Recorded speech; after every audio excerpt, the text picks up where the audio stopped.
many of you know there was a sheen down the middle of the Potomac River. And at first they suggested that it might be some kind of runoff from snow. I don't believe that to be the case. Here's what I do know, and I'll try to distinguish between what I know to be fact and what I believe to be true. So let's start with what I know to be fact. On Sunday, January 24th, that's 2 weeks ago from tomorrow, so it was the weekend of the big storm.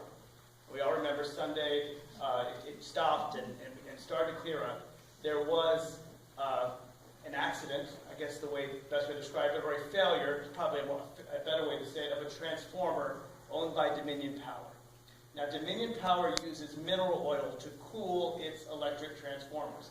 That's the standard in the industry. They all do that. Pepco also uses mineral oil to cool their transformers. You may remember 5 years ago, they had a failure, and about 5,000 gallons got into the Potomac River. This was in January 2011.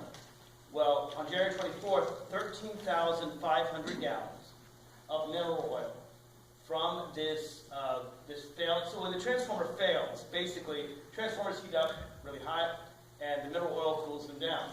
When something fails, transformer fails, then it keeps getting hotter and hotter, and things start to break. And so there are pipes and other things that contain the mineral oil starts gushing. Okay. Generally, they have containment units. But from what I can tell, this isn't very well regulated. In fact, it's giving me an idea of what to do next year to put forward in the legislature. Because I talked to Department of Environmental Quality, they don't regulate the containment.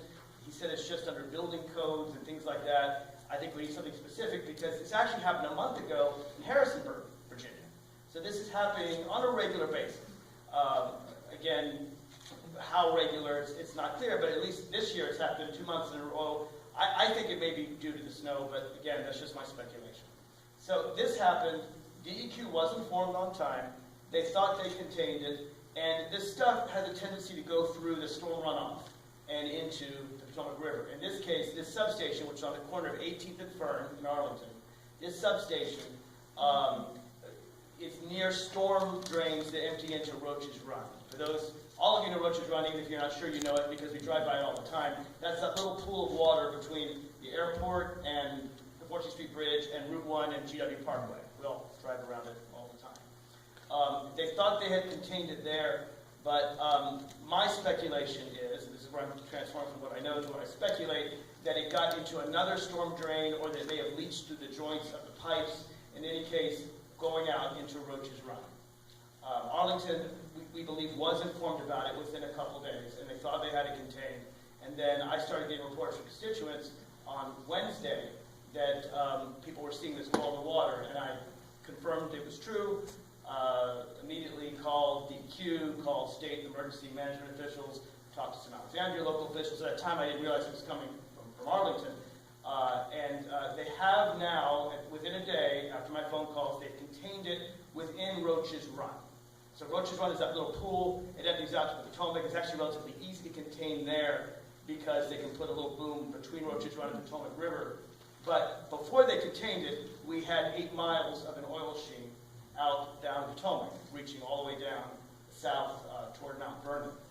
We know some fish were killed. We know some geese were killed. Again, I don't know that Dominion caused this. I want to be very clear. I believe Dominion caused it, but that right now we'll wait.